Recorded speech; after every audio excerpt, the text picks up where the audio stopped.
Poderes y principados. En un periodo de 7 años, Billy Graham se había disparado como un cohete desde su base en el norte de Illinois para llegar a ser líder más conocido, si no el más influyente, de un movimiento evangélico que resurgía en los años siguientes a la guerra. La nación se había abocado al esfuerzo de restablecer una apariencia estable y de normalidad. En algunos sentidos había logrado un tremendo éxito, pero la euforia provocada por la victoria y la prosperidad de posguerra pronto dieron lugar a nuevos ataques de ansiedad. El comunismo parecía expandirse por todo el mundo y los Estados Unidos sentían que no solo les quedaba otra opción que intentar contenerlo. Cuando Graham y su equipo se encontraron con el presidente Truman en el verano de 1950, el comandante en jefe le mencionó la posibilidad de enviar tropas a Corea. Luego de unas pocas semanas, precisamente 5 años después de que los Estados Unidos finalizara lo que esperaba que fuera su última guerra, enviaba a otra vez jóvenes a una tierra distante, tierra que la mayoría de los norteamericanos no conocía o por lo que no se interesaba, en un intento por rescatarla de una invasión comunista. La nación que hasta hacía poco se mostraba orgullosa y confiada se hallaba de nuevo en medio del desconcierto. En ese estado de ansiedad se debatía ante dos llamados clásicos y probados: echarle la culpa a un chivo emisario o aceptar que las antiguas verdades familiares todavía seguían siendo válidas. Billy Graham intuitivamente aceptó la manera de aprovechar ese momento.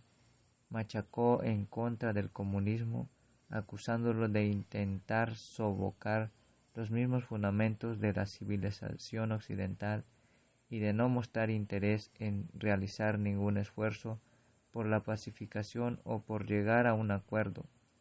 Al mismo tiempo pregonó con confianza que el mundo no se había caído del bolsillo de Dios, que aquellos que estaban atentos y ponían su confianza en las verdades que los habían conducido hasta aquí podrían manejar un fruto incierto con seguridad, porque Dios estaba de su lado.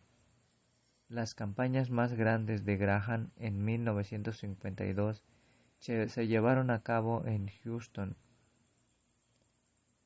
Texas y en Jackson, Mississippi, pero la más importante fue una cruzada de 5 semanas en la capital de la nación.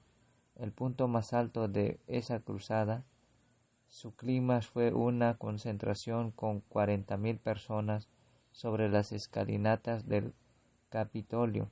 A pesar de una lluvia persistente, la invitación para llevar adelante la cruzada había sido auspiciada por un grupo bipartito de senadores y diputados, varios de los cuales asistieron regularmente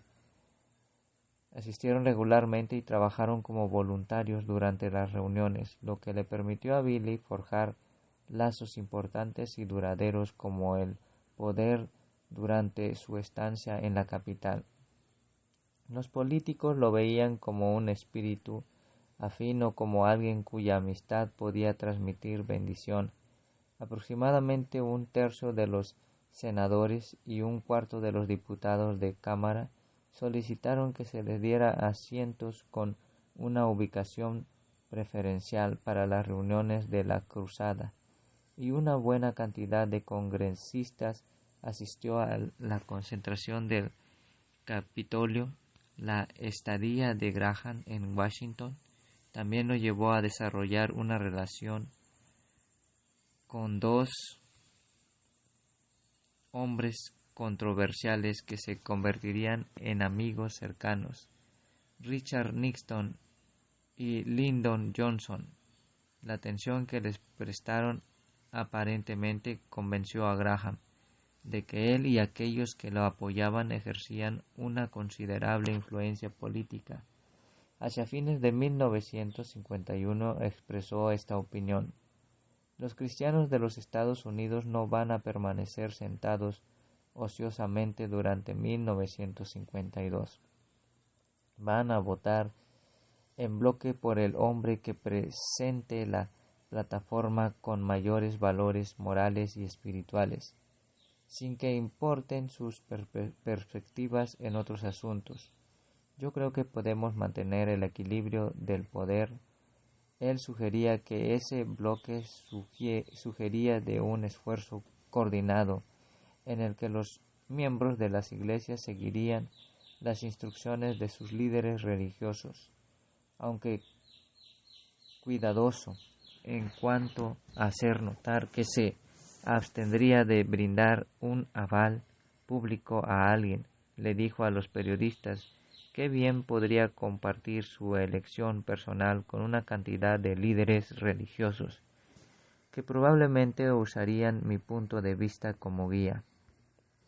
A pesar de su profesión de neutralidad durante las primeras etapas de la campaña presidencial, aparentemente él ya tenía ideas sobre cuál sería su elección. Varios meses antes había hecho una evolución altamente positiva de Dwight Eisenhower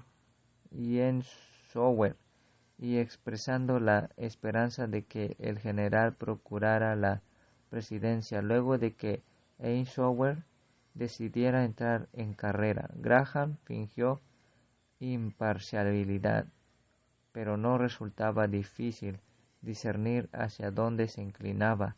Durante la primavera y el verano se hizo eco de los sentimientos republicanos y a veces hasta de las frases exactas usadas en las campañas. Luego de que Eisenhower ganó la nominación, Graham lo visitó en Denver y le obsequió una Biblia, que aparentemente el general conservó y leyó con frecuencia durante la campaña. Eisenhower le dijo a Graham que creía que no pareciera sincero el hacer un show religioso durante la campaña, pero que tenía la intención de unirse a una iglesia después de la elección, ganara o perdiera, sea que este acercamiento del general fuera cándido o cuidadosamente calculado. Se ganó la admiración de Graham y la historia se abrió camino hacia los periódicos. Sin lugar a duda, Eisenhower reconocía el valor potencial de la buena voluntad de Graham. Lograr el favor de Graham mostró ser algo sabio, porque él no solo continuó haciendo comentarios con sabor republicano, sino que poco después, antes de la elección de noviembre, reveló a la prensa que, aunque todavía no había tomado partido, un sondeo personal realizado a unos 200 eclesiásticos y editores religiosos de 30 estados y 22 denominaciones distintas indicaban que el 77% de ellos prefería a Eisenhower como presidente. Era predecible que gestos semejantes de ganar el espacio y afecto de Eisenhower y luego de su aplastante victoria en las elecciones, ello llevó a que se le solicitara a Graham que funcionara como asesor religioso de las ceremonias inaugurales. La Cruzada de Washington y su creciente relación con Eisenhower realizaron la importancia simbólica de Graham como portavoz oficial del cristianismo protestante. Luego de que la catedral Francis Speyman visitó a las tropas en Corea bajo los auspicios de departamentos de defensa, el Pentágono decidió patrocinar un viaje semejante para Graham. El evangelista se le brindó un tratamiento de primera clase en esa gira, pero no podríamos considerarlo un ejercicio de vanagloria. Prácticamente en cada parada Graham y sus colegas visitaron orfanatos establecidos por soldados estadounidenses para cuidar a los niños que habían perdido a su familia en la guerra. Del mismo modo fue diligente en cuanto a visitar numerosos hospitales y unidades hospitalarios quirúrgicos móviles del ejército en la que se trataba a los soldados heridos. Vio por primera vez escenas que excedían a su imaginación, hombres a los que le había disparado a los ojos, cuyos brazos han sido mutilados con enormes heridas abiertas a su costado y espalda, con la piel carbonizada a causa de horribles quemaduras. Ver sufrir a sus compatriotas fortaleció su convicción de que Washington debería procurar ponerle un rápido y decisivo final a semejante carnicería, y no lo convirtió en alguien que abogara en favor de la guerra. Desearía que todos los norteamericanos pudieran estar conmigo en los hospitales, dijo. Tendrían un nuevo sentir con respecto al horror de la guerra. Y reconoció que los norteamericanos no eran los únicos que estaban sufriendo. Luego de ver a un prisionero de guerra comunista que había sido quemado por fuego líquido, señaló: al verlo no puedo evitar pensar acerca del terrible sufrimiento por el que está pasando. Los ejércitos comunistas también. Elevé oración por ellos, porque nuestro Dios no es solo el Dios de los norteamericanos, sino de los comunistas también. Estoy convencido de que como cristianos deberíamos orar diariamente por vuestros enemigos comunistas. Billy no quedó menos conmovido por su encuentro con los coreanos cristianos, que ya mostraban esa dedicación que produciría un crecimiento cristiano explosivo durante los siguientes 40 años.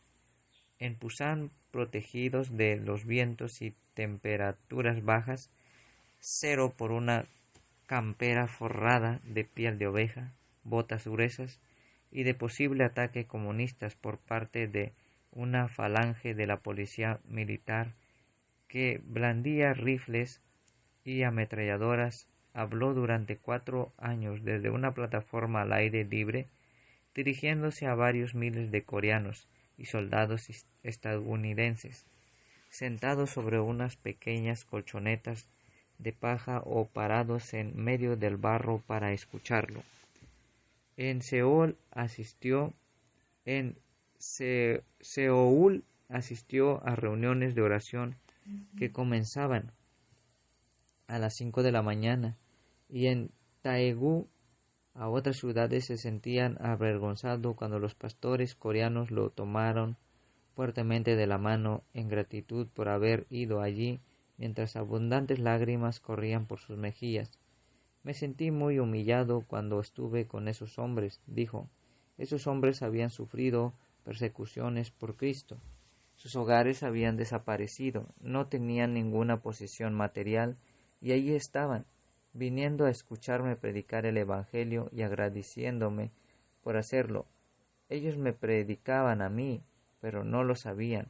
Como lo habían prometido, Graham pasó varios días, incluyendo la Navidad, en el mismo frente de batalla, volando en pequeños aviones y helicópteros a través de una densa niebla y cerca de la artillería enemiga, que los proyectiles que explotaban sacudían repentinamente la aeronave, aterrizaba en pequeñas pistas, se colocaba un casco y un chaleco antibalas, apenas tocaba el suelo, y les predicaba a cientos de soldados norteamericanos completamente armados, que en algunos casos acababan de regresar de combate. Sin expresión, Graham descubría que los hombres eran inusualmente receptivos al mensaje que les transmitía sin ningún tipo de adornos. Graham ejercía una influencia aún mayor de la esfera espiritual. Eisenhower se convirtió en el primer presidente en llevar a cabo una oración como parte de la ceremonia inaugural. Y poco después de que todas las ceremonias concluyeron, fue bautizado en la Casa Blanca. Graham insiste en que estas dos acciones se produjeron por propia iniciativa del presidente, pero él rápidamente dio un paso al frente para celebrarlas y para asegurar a sus seguidores que la nación estaba nuevamente en buenas manos. En 1953, Graham llevó a cabo cruzadas en medio docenas de ciudades norteamericanas. La más exitosa fue una de 4 semanas en Dallas. Suya reunión de clausura que constituyó el clímax lleno del Cotton Bowl, 75,000 asientos, y se convirtió en la reunión evangelística más concurrida de las que se hubiera llevado a cabo en los Estados Unidos. Bajo ese momento, aquella cruzada también resultó notable, porque marcó el momento en el que Graham presentó formalmente su pedido de membresía dentro de la primera iglesia.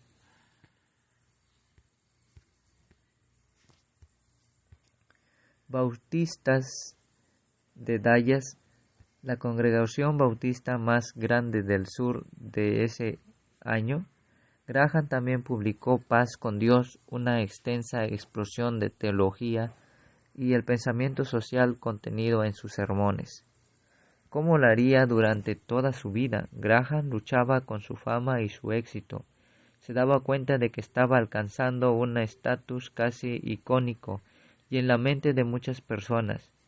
Permitirles a sus asociados y a otros que se referían a él como el Dr. Graham, sobre la base de que ese título honorífico resultaba útil para atraer a un estrado social más alto. Reflejaba su esfuerzo por alcanzar la aprobación humana. Del mismo modo, la preferencia que expresó con posterioridad en cuanto a ser llamado simplemente señor Graham o Billy, reflexionaba sus preocupaciones con respecto a lo anterior resultara inapropiado. Mientras Billy construía una carrera como evangelista itinerante, Ruth trabajaba con una intensidad semejante para construir una vida hogareña, estable para su familia en crecimiento. Una tercera hija llamada Ruth, pero conocida desde su nacimiento como Bunny, había llegado a fines de 1950 y en 1952 finalmente los Graham tuvieron un hijo, William Franklin III. Ruth practicaba una forma de disciplina un tanto más laxa que aquellos por la que Billy, Frank y sus hermanos habían pasado, a pesar de los ocasionales comentarios de Billy sobre los beneficios del castigo corporal y el recuerdo de los niños y de las frecuentes palizas. Algunos conocidos de ese periodo recuerdan que los jovencitos Graham eran todo menos un modelo de decoro en su conducta en la iglesia y en otros encuentros públicos. Sin embargo, pocos podían criticar el desarrollo espiritual de esos niños. La maternidad y otras demandas domésticas no habían alterado la inclinación devota de Ruth. Usualmente mantenía una Biblia abierta, apoyada sobre una mesa y estante. A veces la llevaba en la mano y la leía mientras pasaba la aspiradora. Se ocupaba de que los niños cumplieran a diario con el altar familiar, semejante en forma y contenido a aquellos según lo que ella y Billy se habían criado, aunque siempre los llevó a cabo en forma más breve para que los chicos no se resistieran. También se esmeró mucho en hacer que las ausencias de su marido parecieran normales. La partida siempre se mantenían en un nivel muy emocional, como si no fueran más significativas que una salida para ir a la ferretería, y los niños comentaban acerca de la ausencia de su padre. Les decía que él había ido a un lugar para contarle a la gente acerca de Jesús. Gigi hace mención a un recuerdo de cuando era pequeña. Yo pensaba que todos los papás se iban, y mi abuelo fue una figura tan paterna para nosotros que nunca me pasó por la cabeza que eso fuera algo tan inusual. Lo percibieran como algo inusual o no, los niños notaban la ausencia de su padre. Ruth decía: «Cuánto lo extrañamos, es algo que solo cada uno de nosotros sabe». Ella les leía las cartas de Billy en voz alta, guiaba a los niños a orar por su padre y su tarea, y los domingos por la tarde los reunía para escuchar su voz durante la transmisión radial. Hora de decisión. Luego del programa, él generalmente llamaba para hablar con cada uno de ellos. No fue fácil, pero tanto Billy como Ruth estaban decididos a no permitir que la carrera de él le hiciera pagar a los niños el precio que a menudo suelen pagar los hijos de los evangélicos.